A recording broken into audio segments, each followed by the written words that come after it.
مدنی channel کے ناظرین، شب ولادت امیر اہل سنت پر ایک انتہائی اہم خبر آپ کو دیں گے، جس میں آپ جان سکیں گے کہ شیخ طریقت امیر اہل سنت دامت برکاتہم العالیہ دعوت اسلامی سے اپنے سنتوں بھرے بیانات اور کتابوں یعنی تصانیف کی مد میں کتنی تنخواہ وصول کرتے ہیں۔ تو آئیے جانتے ہیں اس بارے میں رکن شورا مولانا عبدالحبیب اتاری کی زبانی۔ امیر اہل سنت دعوت اسلامی سے کیا فائدہ اٹھاتے ہیں؟ امیر اہل سنت تو وہ ہستی ہیں جو شرعن بھی اور اخلاقاً بھی چاہیں تو کروڑوں روپے دعوت اسلامی سے کما سکتے ہیں۔ میں غیر اخلاقی بات نہیں کر رہا ہوں، کیونکہ دنیا کا دستور ہے کہ کتاب لکھنے والے کو اس کتاب کی رائلٹی ملتی ہے، یعنی یہ عام سی بات ہے، بڑے سے بڑا۔ اچھا علماء بھی ظاہر ہے دینی کتابوں پہ بھی علماء کو ملتا ہے، جائز ہے، یہ بالکل جائز بھی ہے۔ علماء کرام ماشاءاللہ بڑی بڑی کتابیں لکھی اور ان کا بعض اوقات یہ روزگار ہوتا ہے، اور یہ شرعن جائز اور احسن روزگار ہے، علم پھیل رہا ہے۔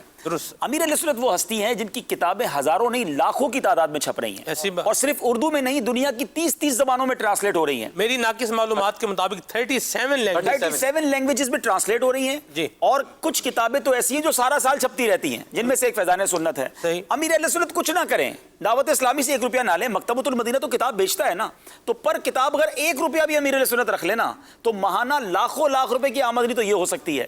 اچھا خود بھی نہیں لی اور آنے والی نسلوں کے لیے بھی وصیت کر دی کہ میری کتابوں سے میری اولاد کو بھی کوئی فائدہ اٹھانے کی، دنیاوی فائدہ اٹھانے کی اجازت نہیں ہے۔ اچھا ایک بات تو یہ ہو گئی، یہ چھاپ کے وصیت نامہ آ چکا۔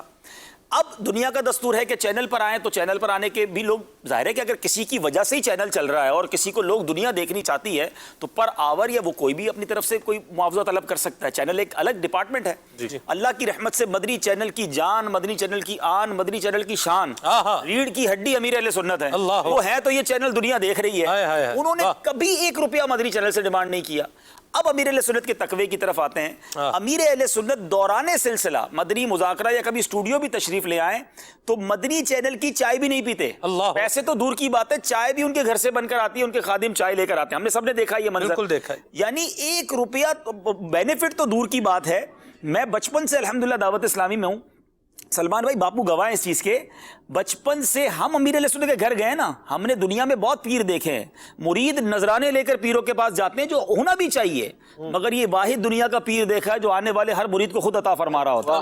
باپو کتنی بار باپا کے گھر کا کھانا کھایا ہم نے، الحمدللہ۔ گلزار حبیب سے لے کر، نور مسجد سے لے کر، شہید مسجد سے لے کر، امیر اہل سنت جب بھی کھانے بیٹھتے تو ان کے گھر کا کھانا ہوتا تھا اور ہم مہمان ہوتے تھے، ان کا ٹفن کھلتا تھا، بے شک وہ دال روٹی ہوتی تھی، دال چاول ہوتے تھے، لیکن ان کا صدقہ ہی کھا کے بڑے ہوئے ہیں، یہ سمجھیے۔ ہم نے تو کبھی کوشش کی کہ حضرت کو ہدیہ قبول کر لیں، میں نے اپنی آنکھوں سے دیکھا ہے سلمان بھائی، لاکھوں لاکھ روپے لے کر لوگ آئے اور کہا یہ آپ کی ذات کے لیے ہیں، دعوت اسلامی کے لیے نہیں ہے۔ امیر اہل سنت نے وہ سارے پیسے لوٹا دیے، فرمایا دعوت اسلامی کو دینا تو دے دو، مجھے آپ کے مال میں سے کچھ نہیں چاہیے۔ یعنی ایسے ایسے تحائف، اتنے قیمتی قیمتی قلم اللہ کے ولی کو، وہ کہتے ہیں نا اخلاص نصیب ہوا۔ سلمان بھائی کوئی تحفہ ہے نا، بڑا قیمتی عطر ہے، بڑی قیمتی کوئی فریم ہے، کوئی گھڑی ہے، واٹ ایور، یوں لیتے ہیں اور یوں دے دیتے ہیں۔ بندہ کہے یار تھوڑی دیر تو رکھتے، اتنا قیمتی تحفہ، لیکن جس کو ہوتا ہے نا رغبت ہی نہیں ہے دنیا کے مال کے۔ دنیا میں مجھے کوئی بندہ ایسا بتا دے جس کی آرگنائزیشن اربوں میں ہو اور اس کا اپنا بینک اکاؤنٹ نہ ہو۔